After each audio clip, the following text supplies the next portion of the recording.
You need heroes, you need villains, and Kyrie has been cast as a villain, and it's very convenient and in some cases lazy to continue to push that narrative.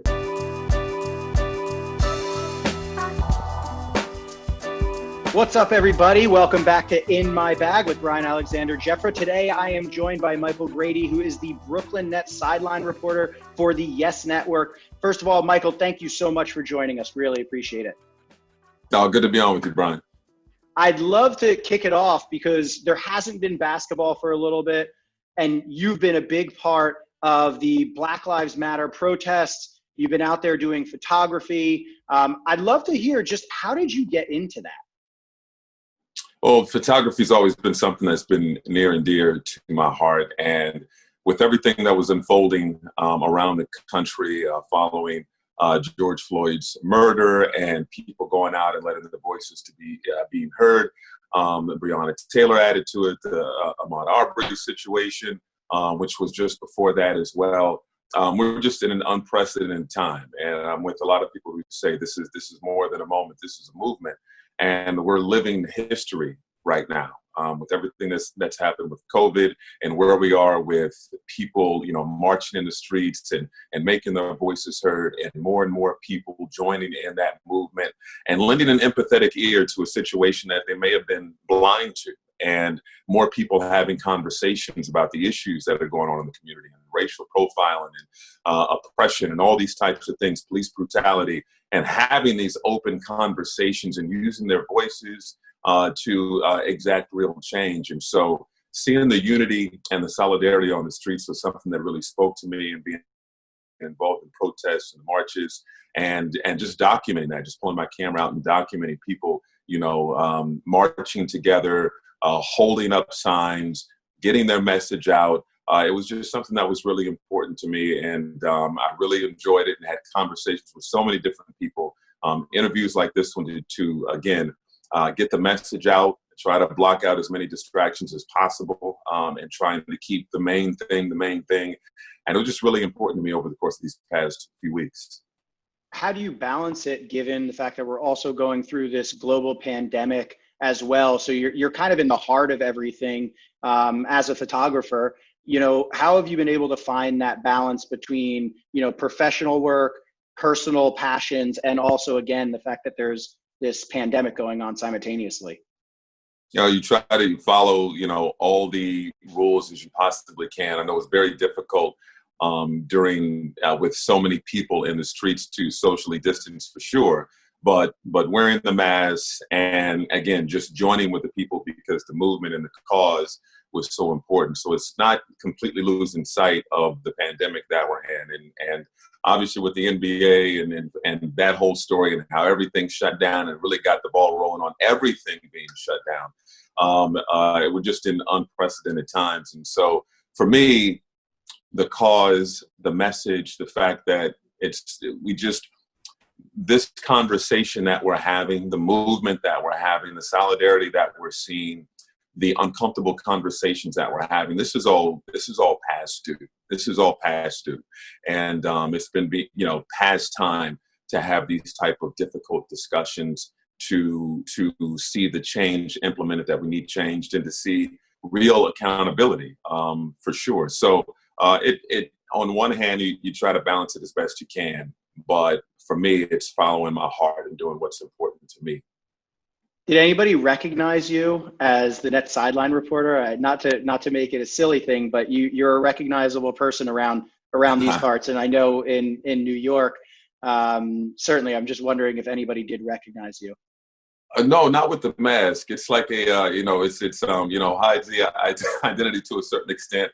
And you know how, mass in New York is, there's certainly Brooklyn Nets fans and folks who are watching Yes Network, all over the place. But the mask does a good job of hiding the identity. And I like that incognito type of vibe when I'm out there with the camera, because it's almost a different persona. And so in front of the camera, it's one personality, and then behind the camera, it's a completely different person. So I really enjoy that. I have things that I've wanted to accomplish on the media side, and I have things that I want to accomplish on the photography side. And so it's like it's basically two different two different people. I do a lot of work with my fiance. We just had work that was published on Vogue Italia's website. And I just want to continue to climb on that side when I have downtime from what's happening in the sports arena with the Brooklyn Nets and everything happening there. So no, from that standpoint, it's kind of fun to take the sports hat off and be a completely different guy. But now you have to put your sports hat back on, because we're going to jump into a little bit of talk about the Nets. I think the topic of conversation right now around the Nets has been Wilson Chandler's decision to opt out. Number one, were you surprised about that? No, not necessarily. I knew that there would be guys around the league, including the Brooklyn Nets, who would really, pause with everything that's happening. We're seeing a rise in COVID cases, and there's real concern out there. And we're talking about a Brooklyn Nets team that had, multiple players come down with the virus when things first shut down with the NBA in early to mid-March. And so there's real concern out there, not only around the country, but within the NBA, and guys wondering whether or not it's the best idea for themselves and for their family. Avery Bradley being one. There are others making the decision as well, and just feeling like what's best for me and my family is to not go into the bubble and to continue to play games. And so the teammates, the franchise all respected that decision. And so from that standpoint, it didn't necessarily surprise me, Wilson's decision. From a basketball standpoint, how do the Nets overcome that, the loss of him? Well, guys are going to have to step up in terms of the rotation from a defensive standpoint. Wilson's a guy that can guard multiple positions, and that type of versatility on the defensive end will be sorely missed for Jacques Vaughn and his group. And so that's where they really have to pick up the slack. He had his moments on the offensive side of the ball. His confidence really wasn't there as much as he would like it to be on the offensive side of the ball in terms of consistency. But on the defensive side, he was a guy who can guard bigs. He can give guys problem on the perimeter. He was a versatile guy from that standpoint, and that's where he'll be missed most. You mentioned the Nets COVID situation. I was actually pretty surprised that they named names. Do you think that's going to happen in the bubble? I guess it's going to be unavoidable, because how else do you say that somebody's out for 2 weeks? I just feel like, with the Ezekiel Elliott situation, him bringing up HIPAA, like it just seems like a really gray, touchy area to me. Yeah, and before, it was more up to player discretion if they wanted to reveal it. Kevin Durant acknowledging that he had it, other guys stepping up and saying they had it. Ezekiel Elliott, a little bit of a different situation. But you're right, as we get into a bubble, there's no way to avoid it. Hopefully this doesn't happen, but let's just say, for example, LeBron James gets coronavirus and he misses the first couple games of the playoffs. We're pretty much going to know why. So from that standpoint, it's pretty much unavoidable. They are hoping that the protocol and keeping everybody in this bubble and keeping track of, we saw the ring that players are going to be wearing, keeping track of guys, medical history, what they're coming in contact with, sanitizing things, making sure guys are following all the rules to make sure that they stay clean, and the people coming in and out, hopefully keeping an eye on those, that they'll be able to get a good handle on this. Unfortunately, in Florida, things are really rising in terms of cases, but the NBA is certainly hopeful that they can keep things under control in that bubble. But if it doesn't, they're going to have to get a grip on it quick, because one player and the way that this whole thing can spread, it could potentially shut the whole thing down if they're not careful. Would you go into the bubble if they offered you the opportunity? No, I don't think I would. I wouldn't think I would go into the bubble. We have a system in the way that we'll be able to communicate with players. I think right now, the way things are going, the idea of travel and all of that, and being in an environment, even though they're saying it's a safe haven from that perspective, I don't think that, for me, I would be comfortable right now with that. The hope is that a vaccine is in place, and I have a better handle on this by the time the next NBA season starts. Because one of the things I love is to be able to travel, to be in the locker room, to communicate with these guys, to keep close tabs on what's happening and stay on the pulse of a basketball team, and be able to navigate to these different cities and follow the story of what's happening with the basketball team. That's one of the things that I love.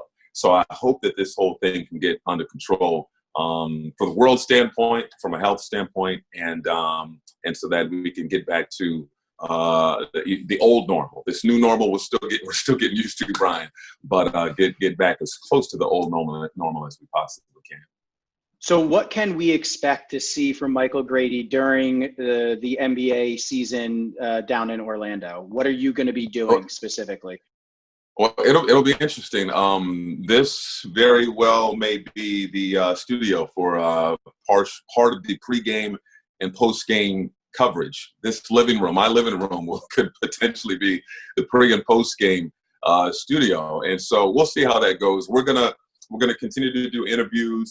There'll be some sort of a system to where I can hold interviews with players and coaching staff before games and after games, and this will be the hub. This format that we're communicating on right now will be the hub. And so, again, unprecedented times, a completely different look. It is something that we're on top of. No fans in the stands, no real home court advantage for teams. Then interviews being conducted this way is what we're all going to have to adjust to. So it'll be really interesting when things get going at the end of July.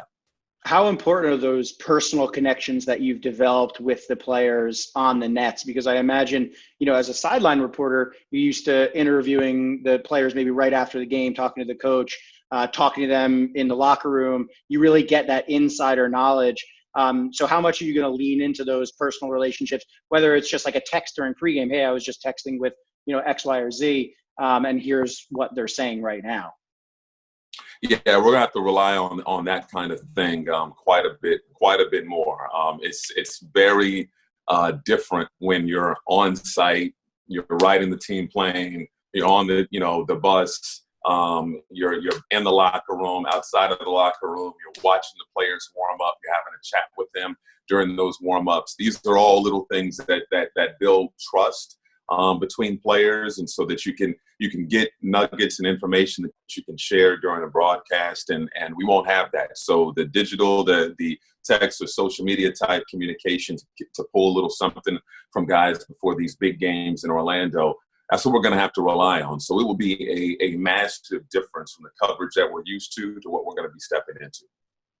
Yeah, the Nets are currently 7th in the playoff standings. They'd face the Raptors. Yeah, I'd love to just hear, what do you think about their chances of giving a team like the Raptors or the Celtics, depending on how the end of the regular season falls, a real run in that first round? Well, the eighth, if they were to fall to the eighth spot, that would be very difficult. We know that the Milwaukee Bucks are a team on a mission with Giannis leading the way, and that roster is stacked.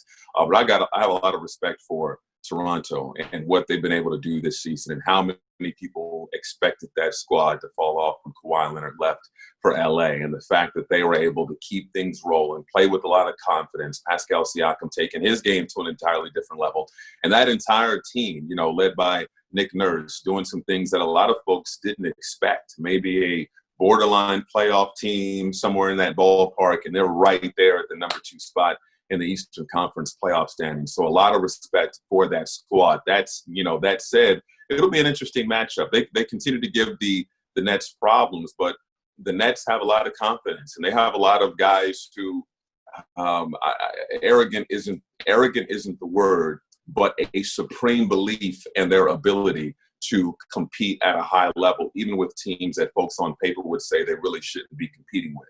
And this is a Nets team that's playing, again, without Kyrie Irving, without Kevin Durant, guys that they're expected to see come December, and they're still elevating their game. There was some learning curve this particular season with Kyrie in and out of the lineup and other guys dealing with injuries. That said, they still continue to exceed expectations with players like Spencer Dinwiddie, Karis LeVert, Joe Harris, Jaron Allen, DeAndre Jordan has been great this season. Gary Temple has played well for them. So that is a confident group. Toronto would be the favorites. They were playing the best basketball before things shut down. The Celtics too. And so we'll see how things unfold. One thing that will be interesting is, with so much time off and guys having a limited time to get ramped back up to full speed, we could see some injuries here or there that could play a big role in how these playoff games could unfold. Again, there's no home court advantage, and guys could get dinged up going from 0 to 100. And so we'll see what type of a factor that plays in these playoff series. Yeah, I was going to ask you how, like, what you've heard about the vibe from the team. It sounds like confidence was a word that you mentioned a couple different times. Not surprised to hear that, obviously, in the NBA, anything can happen. And it's really interesting what you mentioned about those injuries, because one of the things that I've been thinking about is not only, the potential of like a COVID, of like a star comes down with it and then they're out for a couple of weeks or an injury, it really could impact these playoffs. And I think one of the interesting things that people have been talking about is an asterisk next to anybody who wins if they get the entire playoffs done. Do you adhere to that type of thought? No, in theory, no. But we will always remember this. Remember the 99 Spurs team that won the championship, but I don't think we reflect on that and put an asterisk. And this is very different. Again, no home court advantage. You're playing in a bubble under unprecedented circumstances, and you still have to go through these teams. The Lakers still have to roll through everybody to win an NBA championship. So it's still a title. You're still, best, 4 out of 7 is all of that. It's just very different without fans in the stands and in these unprecedented circumstances. So they're giving squads a fair shot. If you're one of those borderline playoff teams, you have a fair shot to get in and get in the postseason. And then once you get in, we're following the exact same format that we've been following for years now. And so it's still a legit NBA championship. We'll just always, it's not an asterisk in terms of this really isn't the NBA champion. Like if the Lakers win it, we're not going to say, were they really the NBA champion? But we'll always remember 2020 as just an unprecedented, unbelievable year. I agree with you completely. And I think that people keep saying that because they want to give LeBron this championship. If you ever hear people talk about this NBA playoffs, it's like, well, when the Lakers win this, or if the Lakers win this, and it's just because of LeBron. I'm a big LeBron guy, so I don't adhere to the asterisk angle here. But I do agree with you that it's going to be memorable, really unforgettable, no matter what. What are the ideas? One thing. Go ahead. Brooke, one thing we have to keep an eye on, though, is, again, I mentioned earlier, hope this doesn't happen. If a key player happens to, again, fall ill in the middle of a deep playoff run, we know injuries can happen, right? Kevin Durant goes down with the Achilles last year in the NBA Finals, Klay Thompson with the knee. Those guys healthy. We may have a different story when it comes to the NBA Finals, but we don't necessarily put an asterisk there because this COVID-19 is just so, mind-blowing. Folks may look at that different, and it may bring about the debate that you're speaking of if a very key player, whether it be a Giannis or LeBron, at a key point in a series actually falls ill. So I don't believe that will happen. I think the NBA will do everything within their power to keep things under control, but that would bring about a situation where that asterisk debate may come back into play. Especially for a team like the Lakers that have a limited bench. One of the ideas that was floated around recently, there was a report out that Kyrie, during a call with players, advocated to actually not play basketball during these times to keep the attention on the racial equality movement. Number one, I'd like to know if you heard anything more about that. And number two, just your thoughts on that, if that makes sense. Well, I know folks will say, given the fact that I'm, aligned with the Nets, with Yes Network, that of course he's going to be on the side of Kyrie Irving in this. But I'm speaking as, a black man who's been in the streets. And as we talked about earlier, the conversations that are being had out there, the people who are joining the movement, who had their eyes open to the brutality that's happening in the streets, racial profiling, racism in general. Look, we live busy lives. We're all over the place, trying to be good parents, trying to have good careers, trying to do all these type of things. And it's easy to be kind of one-track minded and turn a blind eye to what other people in the community who may not look like us may be experiencing and going through. And seeing what happened with George Floyd opened a lot of people's eyes. And it forced a lot of people to look internally in terms of their own heart. And it encouraged a lot of people to go out, have conversations, join the marches, speak out, hold up signs. And it's something that we haven't seen before. I mean, the number of cities and places around the country and around the world who are speaking out, making their voices heard, joining the movement, lending an empathetic ear to the Black community has been unbelievable. And the raw emotion that I've seen in the marches that I've participated in Brooklyn, Manhattan, Jersey City, other places in Jersey, the raw emotion that we're seeing from people that feel like they're being listened to for the first time, that feel like they're exacting change for the first time. It's an unbelievable feeling for people, and they want to keep this momentum going. Again, it's not a moment, it's a movement. And all this emotion and momentum that's being built, and to just, oh, let's go back and play basketball. I think Lou Williams kind of put it in a sense. I know the protest is slowing down, but the protest was still red hot at the time that it was announced the NBA was definitely going to be coming back. And Lou Williams, tweeted out in response to someone, there could be a protest going on where people are letting their voices be heard and continuing to join the movement. And if there happens to be a Lakers-Clippers game going on, well, those numbers drastically going down. People are going to be in front of the television, and they're going to be debating Kawhi or LeBron. And sports can bring us together, but I understand the conflict internally that people can have. That could this just detract from all the momentum we're building? That's not an unfair question. The NBA, the Players Association are coming together to find ways to let voices be heard, to continue to draw eyes and attention to the causes that need to be paid attention to. And that's great. But for someone in the initial conversation, like Kyrie, to lend a voice and to be a voice for those who were maybe afraid to speak up and go, maybe this isn't a good idea. Maybe we should continue this more. Maybe we should actually use our voices and use the platform that we've been given. Again, basketball gave them the platform to let their voices be heard so people can listen. If LeBron wasn't playing basketball, nobody would care about his social media accounts. But the fact that he is a superstar, even though we're not even playing basketball right now, people are paying attention to what he's saying.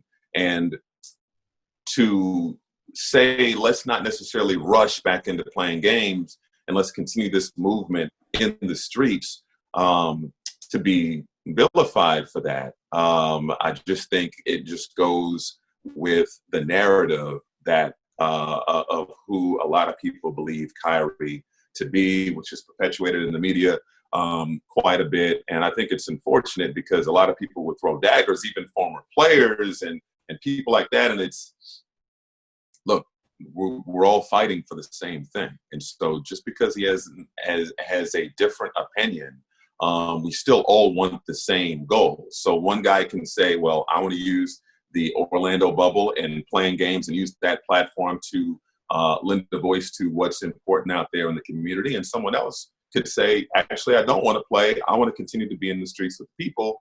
And why are we arguing? Why are we finger pointing? Why are we name calling when it's all still for the same goals? So just to bring up a different opinion does not mean we have to attack each other, but that's a part of the culture that we're in right now. And I understand reservations with that. We're seeing even on sports shows talk about social commentary and what's happening in the streets. And if there's a big game between the Lakers and the Clippers in the playoffs, that's what they're going to be debating. On the court after the game or a Zoom call, whatever it may be after the game, it's not arrest, the cops who killed Breonna Taylor. It's LeBron, how about that triple-double?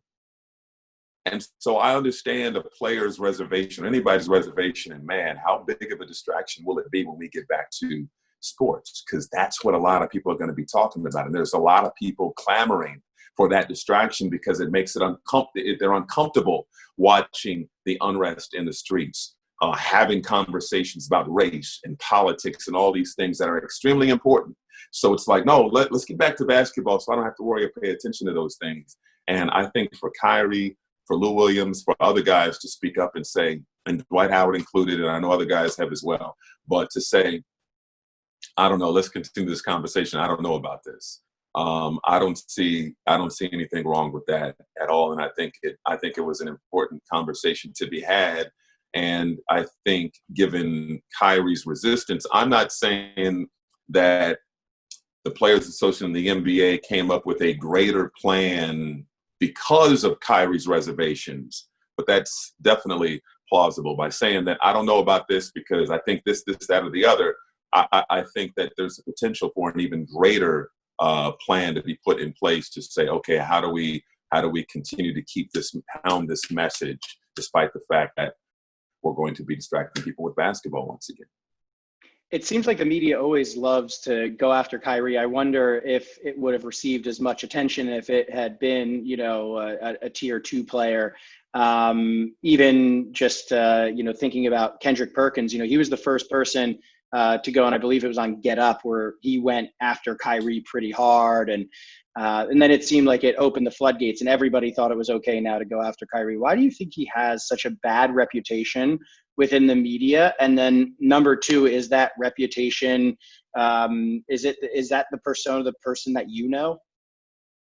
Well, one, for a lot of people, he's too deep a thinker for a lot of people, and so he's dismissed in a lot of circles in that regard. The fact that LeBron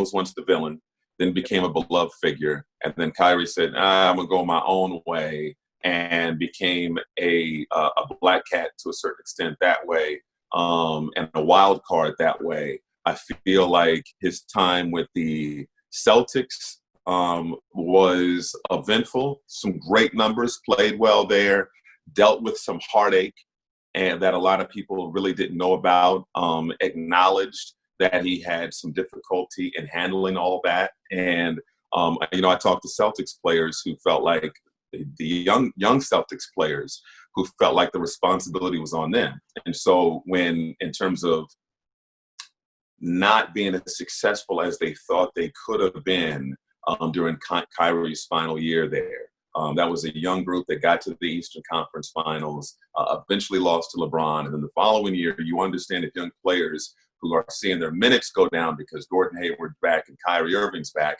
maybe bristling a little bit because of it. And so young players on that team took responsibility for not handling Kyrie and Gordon's return as well as they probably should have.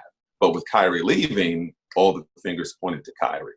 And Kyrie left, didn't join the Knicks, where a lot of people, especially Knicks fans, were hoping that he would go.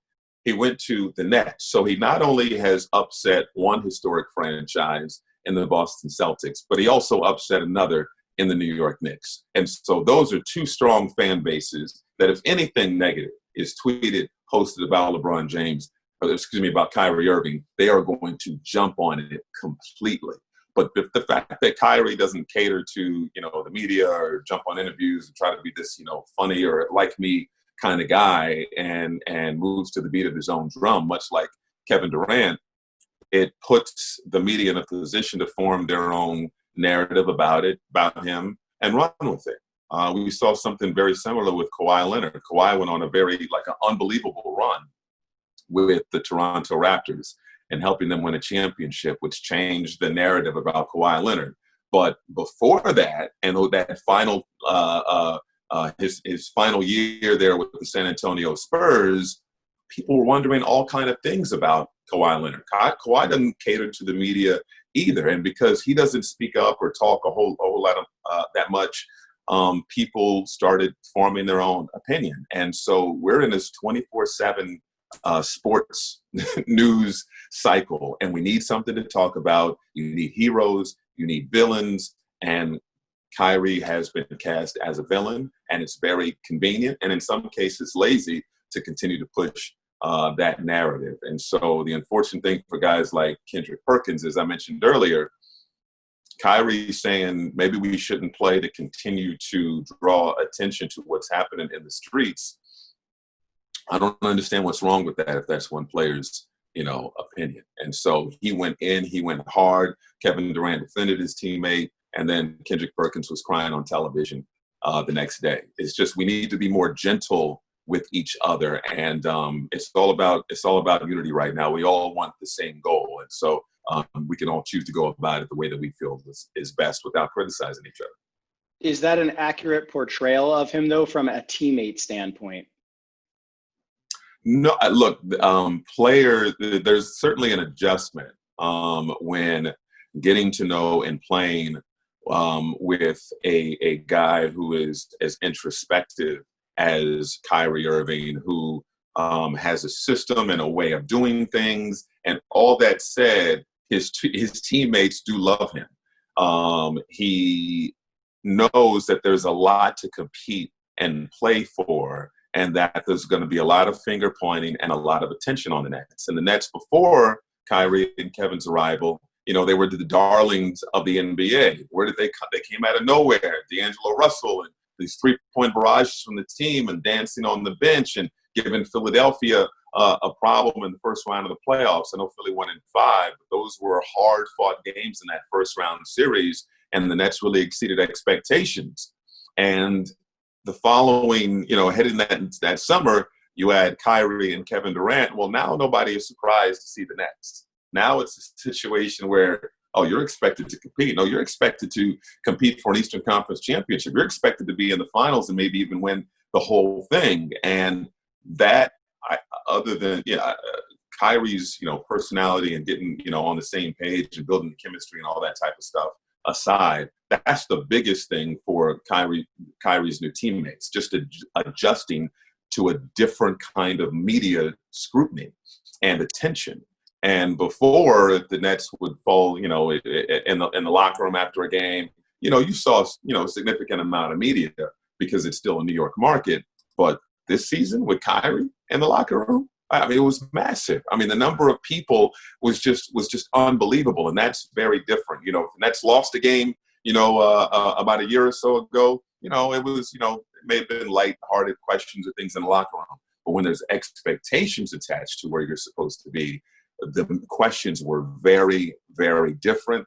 They were a little bit more difficult and harder to answer. It was a lot more scrutiny, and that was the big adjustment. But from a personality standpoint, man for man, the guys would all step up and say, Kyrie has been a terrific teammate, terrific guy. It's just unfortunate they just didn't get to see as much of him because of the injuries and only being able to play 20 games. I find it so interesting too. You mentioned it earlier, the heroes and the villains. Kevin Durant, I feel like, has been hero, villain about 20 different times in his career. We know he's not going to play this year, which makes a ton of sense given the recovery that he's been going through. How excited are you for next season, not to overlook the rest of this season, but to see those two together healthy for the first time? Well, we know how much of a show it was watching Kyrie Irving and LeBron James. And I can only imagine what it's going to be like seeing those guys in the black and white, sharing the basketball, running up and down the court at Barclays Center and trying to give opposing teams all they can handle. We're talking about two of the most spectacular players in the NBA at their position when healthy. Kevin Durant is one of the best scorers of all time. And Kyrie Irving, seeing him up close and personal throughout his career, but certainly watching him much closer in the 20 games that he played with the Nets this season with a couple of 50 games.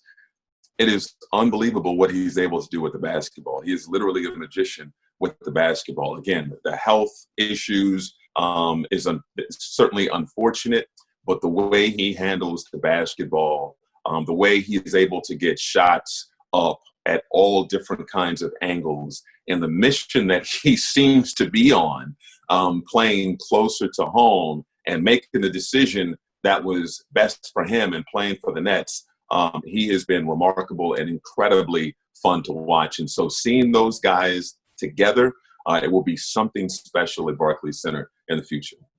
Yeah, I'm really excited about it as well. You've been actually really lucky that you also got to cover Paul George before as a radio sportscaster and the PA announcer for the Pacers. There was a report that came out on the Knuckleheads podcast that he said on the Knuckleheads podcast, sorry, not a report, that one of the reasons that he left the Pacers was their inability to go out and get a second star. Specifically, in that case, he was referring to Anthony Davis requesting a trade and eventually getting it to the Lakers. Number one, did you hear any of that when it was going on? And ultimately, is that the main reason why you think that, it just didn't work out with the Pacers, is that they just couldn't get that second star to team up with him? Well, it's interesting. My tenure as the PA announcer for the Pacers lasted from Paul's rookie year up until that last year in Indiana. And I remember the celebrity softball game where he was asked about staying in Indiana, and he said, yes, this is where I want to be. I want to bring a championship to Indiana, and then it was within 24 to 48 hours that it leaked that he wanted out. And so I believe his story. I don't believe that it was realistic, that he had a complete understanding of how realistic or unrealistic it was to pull off that move. For the coaching, for the general manager or any of the higher ups to say, for it to be characterized as a just flat out no, with no explanation, or not going to get this guy, or we can't necessarily afford that guy. There's got to be another layer to it. If you look at that roster, Brian, who are they really trading to acquire Anthony Davis, who at the time, again, as PG pointed out, who again, I'm a big PG, fan, and I enjoyed those times together in Indiana. But it sounds like you're trying to get a 2K trade. Like, there's no way you can put together a combination of players on that roster or even future draft picks to be able to bring Anthony Davis to the Indiana Pacers. And so there are real challenges, don't get me wrong, to being a small market team in this NBA and trying to get two superstars on that small market squad and being able to pay them and keep them long term. So even if the Pacers did have key guys who they may be able to use as trade bait in order to bring Anthony Davis there were still no guarantees that once Anthony Davis's time was up that he was going to bounce and go somewhere else. I'm sure Paul, of course, would have loved the opportunity to have a couple of years with Anthony Davis and see what would have happened. But the Pacers aren't a squad that likes going into the luxury tax and paying big-time top dollar. They've been a team on a budget for many years, and you can say that certainly kept them from going to more NBA finals and potentially competing for an NBA championship, but I also find it remarkable that they've been able to go to multiple Eastern Conference finals and fall short to LeBron, and even a generation before fall short to a team like the Detroit Pistons, and then fall short to Michael Jordan before that, and then fall short to the New York Knicks before that. The Pacers have always been there despite not being one of the top spenders in the NBA. And so that's frustrating for some in the fan base, and I'm sure some of the players like Paul George, but it's very difficult in a small market. But all that is somewhat immaterial because that roster, there were no combination of players, Brian, that would have been able to land them Anthony Davis. Anthony's desire may have been real. I'm not saying, it certainly may have been real, as Paul George said, but there was no way they were going to be able to get him on that roster. Well, I'm going to end it with this because the Pacers are in the playoffs. I know you're an Indiana guy. Who are your favorites to come out this year? And again, there's so many variables. It's really hard to predict what's going to happen, including the fact that, you have this shortened finish to the NBA season, which could move around in some cases. Obviously, some seeds like the Bucks at number 1 are pretty much set. But who are you really looking at as the team to come out of the East? And then who do you think is going to come out of the West as well? Well, I think it will be Milwaukee. I think that's a team that's on a mission. And when the basketball world shut down and there were rumors maybe the league could return or maybe games could return to action, I have to imagine that the teams that are at the top of their respective conference are putting in the most work because there's still an opportunity to win a championship. It's not to say the teams that are 5 through 8 aren't putting in a lot of work too, but you can certainly understand that you have a real shot at winning an NBA championship. You have to be putting in work like a madman in the gym. And so Milwaukee, they have been tough, great defensive team, scorers on that squad. I have to imagine that they are a team that's on a mission and won an NBA championship. And you understand the pressure for the franchise to try to get a championship before Giannis has a decision to make on where he's going to continue his basketball career. And so I look at the Milwaukee Bucks in the Eastern Conference and in the Western Conference. I got to be honest. I was a Clippers guy heading into the season, and so I'll stick with the Clippers. But I still am curious, how are the Lakers going to look in those first few games, in those warm-up games? How are the Clippers going to look in those warm-up games? Which team looks more cohesive? Which team looks more locked in? And so I really can go either way. I'm going to stick with the Clippers pick, but if the Lakers just look super sharp and they just look like they're the team that's on a mission compared to the Clippers, then obviously I'm going to have to lean that way. But I think the defensive-minded squad in the Clippers, even though they were solid, but we didn't see them really start to turn into, a machine before a play stoppage. I'm really curious to see if they can get it together, be the defensive squad that we all expected them to be, and then find that chemistry between their key scorers on the squad, what Kawhi Leonard can do, what PG can do, and Lou Williams off the bench. So I cannot wait for, again, with all due respect to the other squads in the West, I'm still going to say that Western Conference Finals matchup between those two LA teams. That would be something to watch. Michael, we look forward to seeing you on Yes with the Nets coverage. Thank you so much for joining us on In My Bag. For Michael, I'm Brian Giuffra. Thanks again.